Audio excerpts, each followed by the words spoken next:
Thank you for listening to Depictions Media Radio.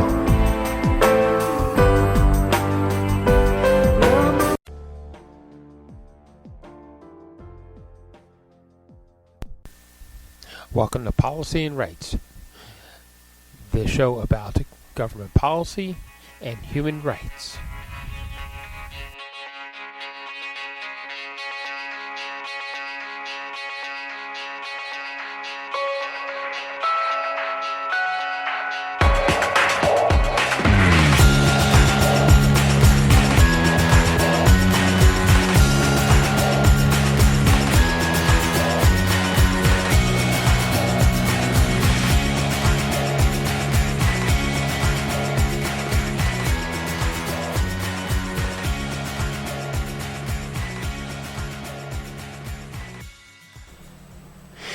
We're about to hear about the history of Beirut leading up to the explosion that happened in August of 2020, and also about what is happening now to actually clean up the mess that has been left behind after one of the largest, if not the largest, recorded ammonium nitrate explosions happened at that particular port.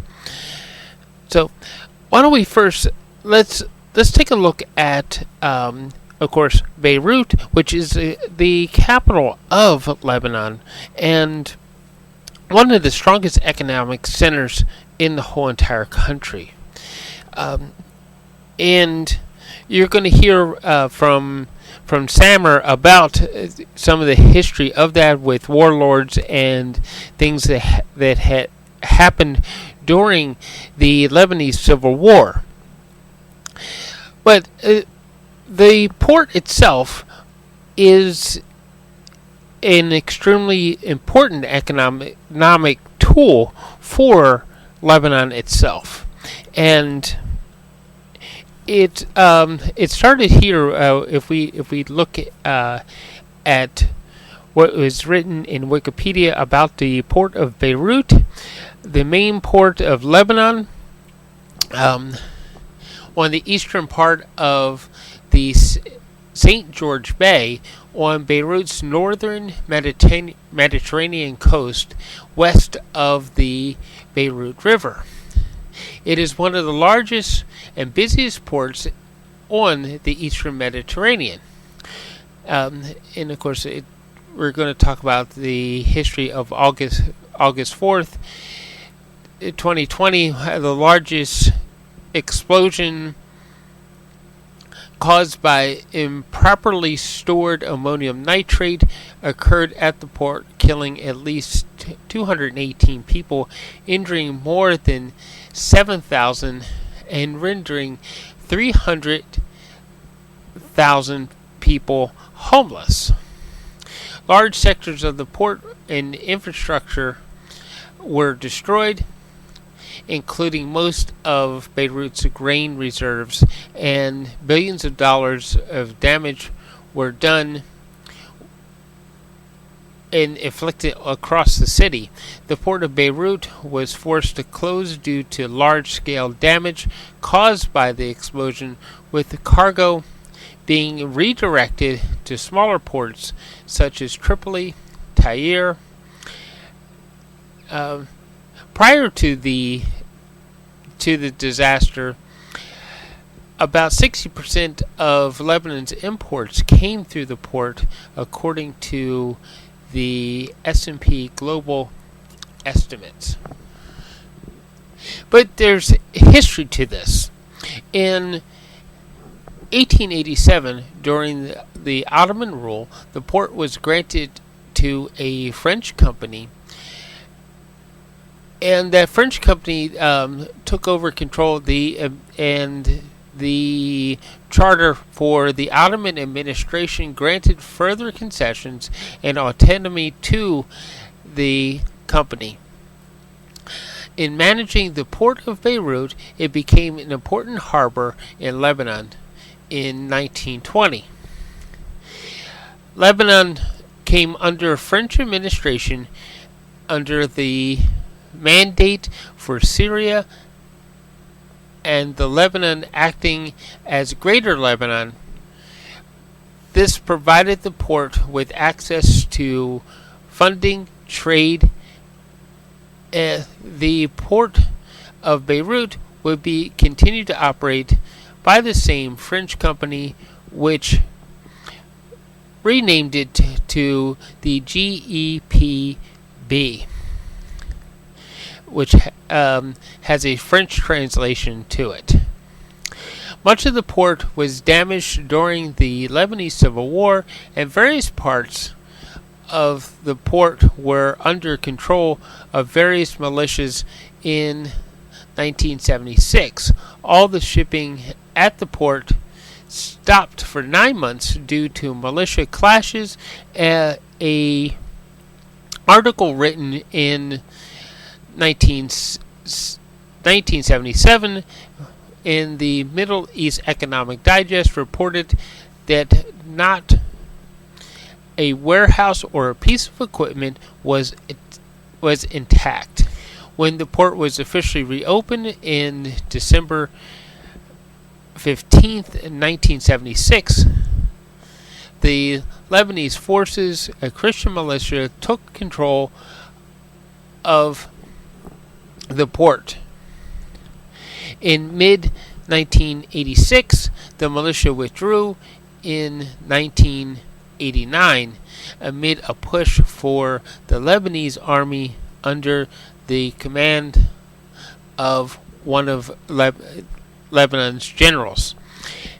In 1991, the Lebanese forces that had control of the Beirut port were ousted by the Lebanese army forces under Emil Lahoud. The seizure was part of a broader effort by the President Elise Irali to consolidate power in the Beirut area, and coincided with the ouster Shahid Amil from the Ozeri port and predominantly of the Druze Progressive Social Party from the Kahid harbor. After the war, the seaport was surrounded and surrounding areas reconstructed, became a major seaport. The port is operated again by the GEPB and the Port Authority of Beirut. In 1990, the port came under direct ownership of the government of Lebanon following the expiration of the company's charter.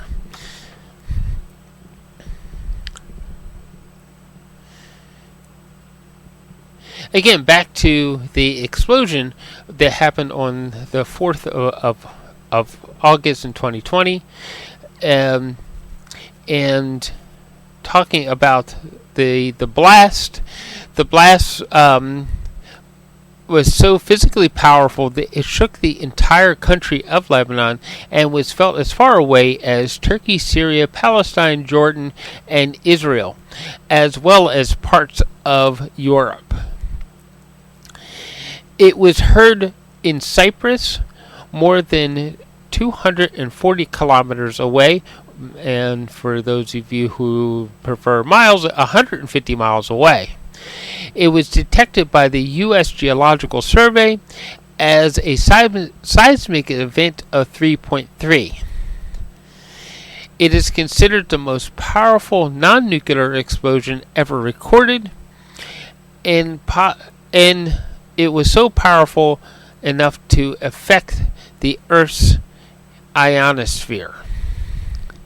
The blast was also so large, a single fire ammonium nitrate in history.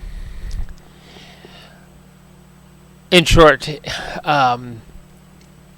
it was one the biggest ammonium nitrate explosion ever recorded. Um, Following the explosion, there were suspicions regarding the Hezbollah involvement in due to allegations that the explosion occurred at a site storing Hezbollah weapons. The Hezbollah denied these allegations and has been actively involved in demonstrating against the investigation into the explosion. The Lebanese government declared a 2-week state of emergency in response to the disaster. In its aftermath, protests erupted across Lebanon. The government against the government for failure to prevent the disaster from ever happening. Joining a large series of protests which came on the heel had been taking place across the country since 2019, and on December, or I should say, on the 10th of August, the Prime Minister Hazine Diab had and his cabinet resigned, leaving the country with its disaster. So we're going to hear from Samer Bayon as he is going to talk about what he remembers from the disaster, and he's also going to tell us about the efforts to, or should I say, the lack of efforts to clean up the mess and get the port back to its full operational capacity, thus helping the Lebanese government. There still are some protests going on, and of course, the investigation into what actually happened that triggered the explosion outside of the ammonium nitrate was improperly stored after it had been seized by the Lebanese government to begin with. So why don't we listen to what Samer has to say about the whole thing, because he was the one who lived through it. Hello, I'm Samer Bayhom. I'm a Lebanese-Canadian filmmaker residing in Lebanon at the moment. And the date today is 21st of July 2024. I'm speaking right from the middle of Beirut. Well, I'm going to talk about the August 4 Beirut port explosion, which happened in 2022. But I think it's best that I explain a little bit of the background information of the events leading up until that point. In 2019, in October specifically, October 17, everybody in Lebanon took to the streets to protest, to protest against the corrupt system that exists. The political system in Lebanon is a confessional system which is divided between 18 different sects, and these sects each have their own political quote-unquote party, which were militias. These militias and their political leaders, or the warlords or previous warlords, were the ones responsible for the 1975-1990 civil war in Lebanon, where Christians and Muslims of different confessions were fighting each other, even sometimes Christians among Christians and Muslims among Muslims.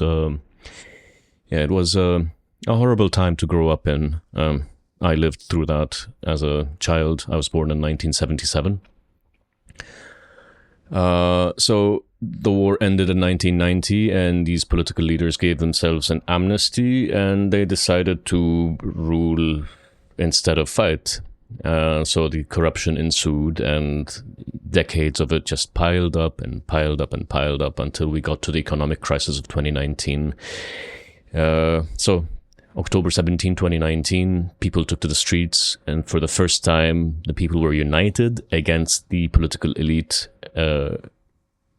This is unprecedented in Lebanon. Normally, people would go down and protest for one side or the other, but for the first time, people were out on the streets telling these warlords or former warlords to leave.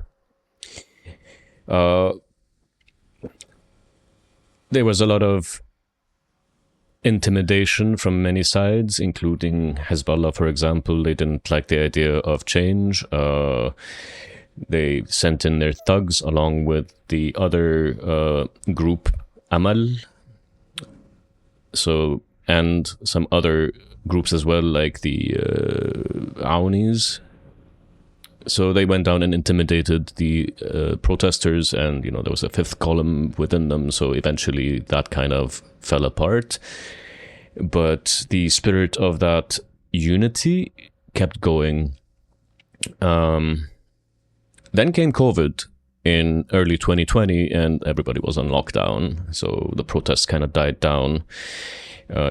Economically, also at that point, the lira, Lebanese lira, which is our currency, tumbled from 1,500 liras per dollar to 8,000, and then 15,000, and then 20,000. And inevitably right now in 2022, it rests at 89,000 Lebanese liras per dollar. So you can just imagine how much people have lost in terms of their savings. Anybody who saved their money in Lebanese liras, that all evaporated because it became worthless. And anybody who had dollars in the bank had that locked off as well, because there was a shortage of US dollars. So that got wiped out as well. Mostly now, anybody who still has some money in the bank from those days can retrieve some of that money, but not all of it. Yeah. So, yeah, economic crisis, prices going up, electricity rationing because, we can't pay for the fuel. So we'd be getting electricity for maybe 1 hour, 2 hours a day, if at all. Among other, shortages like water and you name it. It was just a horrible, horrible experience to go through such an economic crisis and then go into the COVID lockdown. And in Lebanon, there's no social support, so people stayed home without any kind of income or support. And then came the explosion on August 4, and that was one of the most harrowing experiences of my life. I've lived through the Lebanese civil war, and I've never experienced anything like that. We've had bombs and shells falling all around us in the neighborhood during the civil war. There was a lot of gun battles. There were some big explosions, but nothing like this. I live about 3 kilometers away from where the explosion happened, and it felt like it was happening right next door. I was in the kitchen cooking. We had all the windows and doors open because there was no electricity and it was summer, so we were letting the outside air come in for cooling. And it was a good thing we did that. That was a plus for us, because if the windows had been closed, they had been shattered by the pressure. So I was in the kitchen cooking. I had guests over. I was entertaining them, and I heard something that sounded off to me. It was a high-pitched whistle. My intuition, from the Civil War immediately kicked in. I turned off the gas stove immediately, and just like a second or two later, everything around me was shaking. Everything was flying. A knife flew from the wall, jumped cut across my face. It didn't hit my face, just crossed in front of my eyes. I saw it like fly in front of my eyes. Missed me narrowly. Everything was shaking, like the entire kitchen was shaking. I just walked to the balcony where my mom and my guest were, and it was just a surreal sight to see everybody out on the streets and screaming, and glass was falling from other buildings where the pressure broke the glass. It was as if the explosion had happened in the neighborhood. It took us a while to understand that the explosion was quite far away, like 3 kilometers away.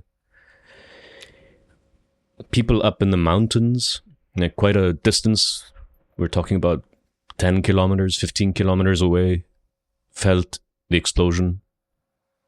People all the way in Cyprus, that's 150 kilometers away, heard the explosion, and some of their windows rattled as well. So it was a huge explosion.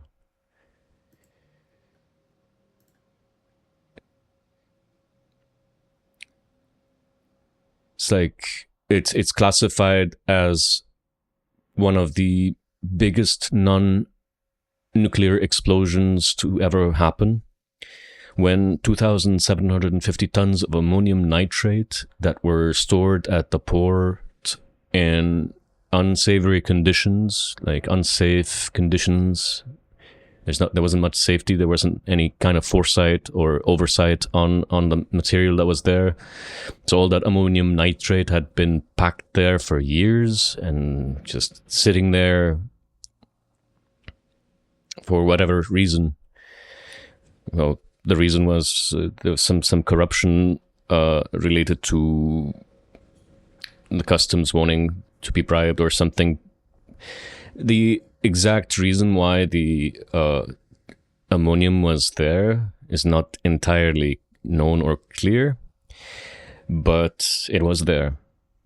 2,750 tons of it that ignited and caused this explosion that killed 220 people and that injured 500 people and that displaced over 300,000 people.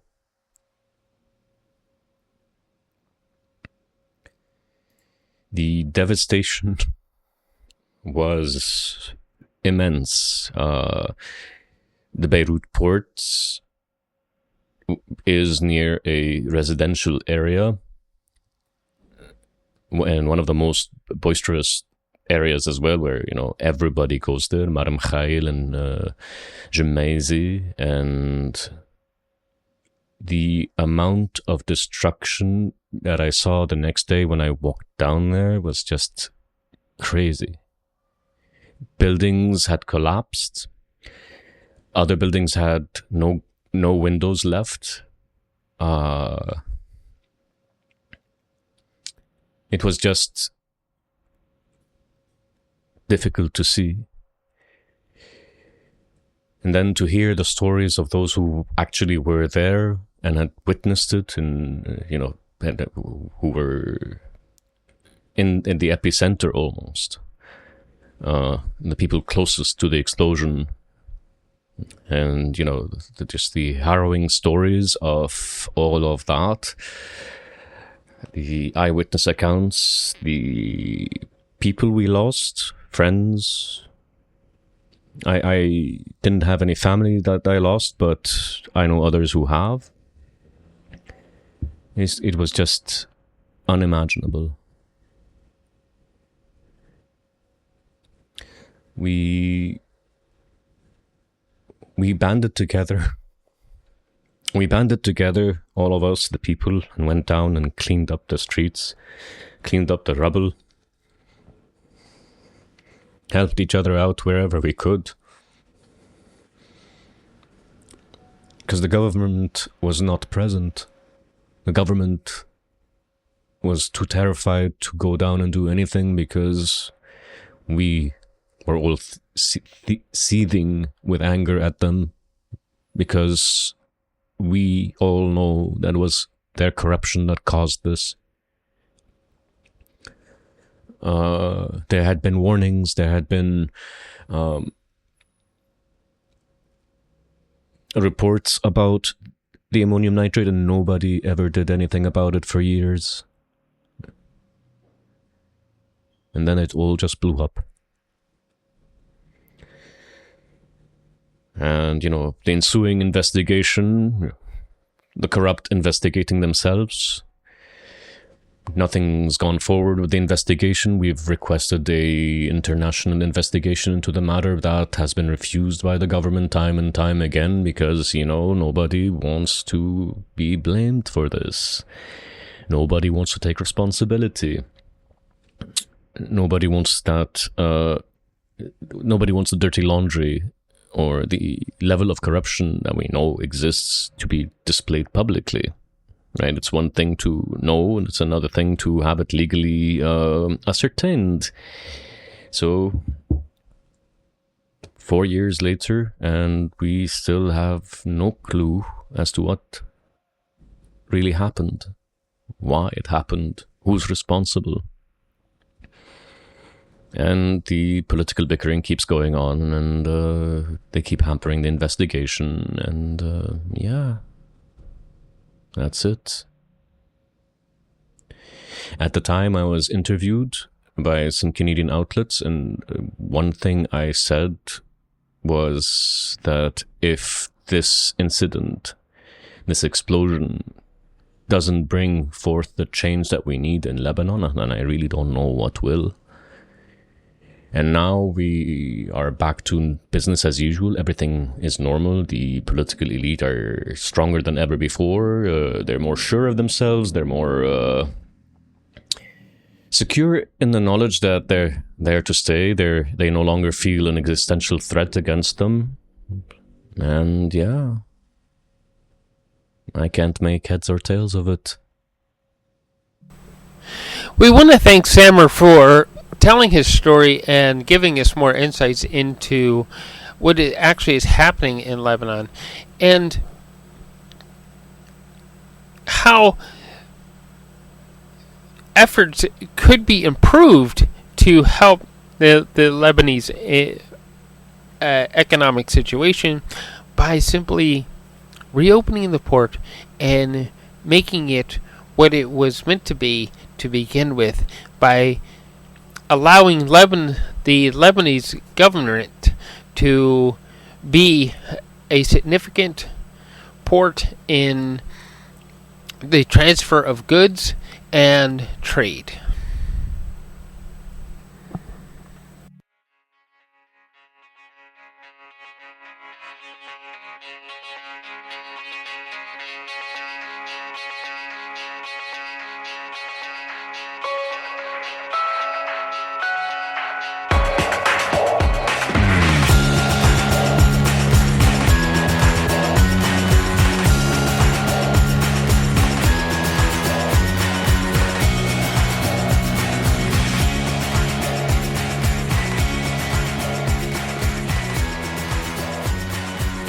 This show has been produced by Depictions Media.